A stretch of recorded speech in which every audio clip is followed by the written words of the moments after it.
ಸಂಚಾಲಕರಾಗಿ ಡಿ.ಕೆ. ರಮೇಶ್ ಅವರನ್ನ ಆಯ್ಕೆ ಮಾಡಿದ್ವಿ. ತಾವೆಲ್ಲ ಜೋರಾಗಿ ಚಪ್ಪಾಳೆ ಮಾಡಿದ್ವಿ. ಅದೇ ರೀತಿ ತಾಲೂಕು ಸಂಘಟನಾ ಸಂಚಾಲಕರು ಶಿಸ್ತು ಮತ್ತು ಆಂತರಿಕ ವಿಭಾಗ ಇವರು ಬಹಳ ಜವಾಬ್ದಾರಿ ಇರತಕ್ಕಂತ ಸ್ಥಾನಮಾನ. ಆ ಸ್ಥಾನಕ್ಕೆ ಸುಧಾಕರ್ ಅವರನ್ನ ರಾಮನಪೇಟೆ ಸುಧಾಕರ್ ಅವರನ್ನ ಶಿಸ್ತು ಮತ್ತು ಆಂತರಿಕ ವಿಭಾಗಕ್ಕೆ ಆಯ್ಕೆ ಮಾಡಿದ್ದೀವಿ. ಅವ್ರಿಗೊಂದು ಜೋರಾಗಿ ಚಪ್ಪಾಳೆ ಬರೋದು.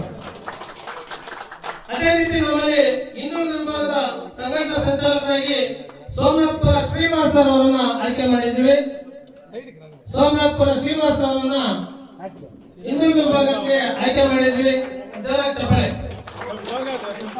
ಅದೇ ರೀತಿ ರಾಜವಾರಪಲ್ಲಿ ಗಂಗಾಧರ್ ಅವರನ್ನ ಪೌರ ಕಾರ್ಮಿಕ ವಿಭಾಗಕ್ಕೆ ಆಯ್ಕೆ ಮಾಡಿದ್ವಿ.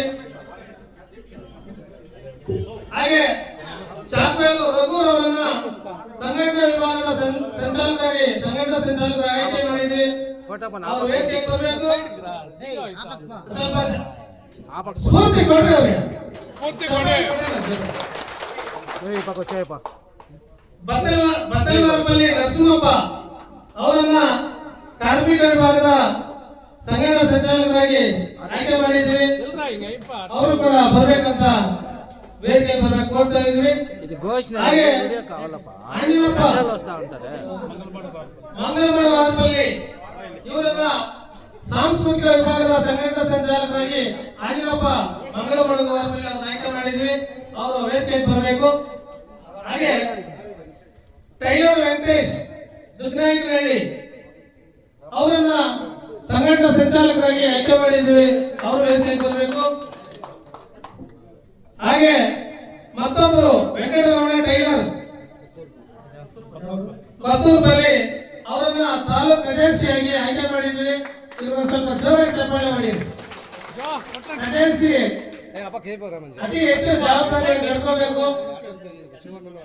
ಎಲ್ಲಾ ರೀತಿಯಲ್ಲೂ ಈ ಸಮುದಾಯಗಳನ್ನ ಆರ್ಥಿಕವಾಗಿ ಸದೃಢಗೊಳಿಸುವಂತ ಯೋಜನೆಗಳು ಹಾಕೋಬೇಕು. ಖಜಾನ್ಸಿ ಅವರು ಅವರಿಗೆ ಸಾರ್ಥಕತೆ ಇರಲಿ ಸಂದರ್ಭವಾಗಿ ಇಷ್ಟು ಪದಾಧಿಕಾರಿಗಳ ಜೊತೆಗೆ ತಾಲೂಕು ನಿರ್ವಾಹಕ ಸಮಿತಿಯನ್ನ ಆಯ್ಕೆ ಮಾಡಿದ್ವಿ.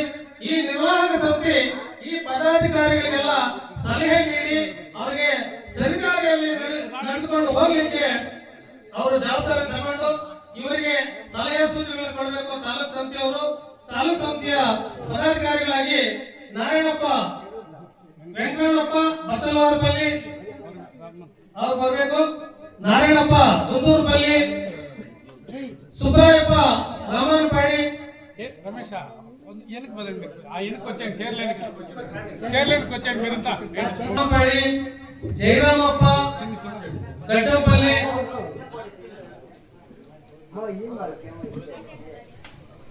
జయరామప్ప వచ్చారా, నరసింహ ఊదవరపల్లి,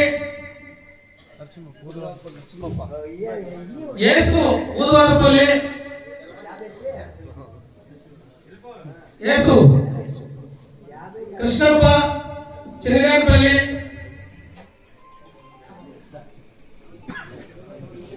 అమరప్ప చిన్నగానపల్లి, ఆంజనప్ప సజ్జలవారపల్లి.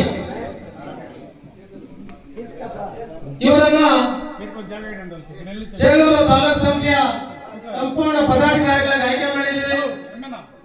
ಇವರು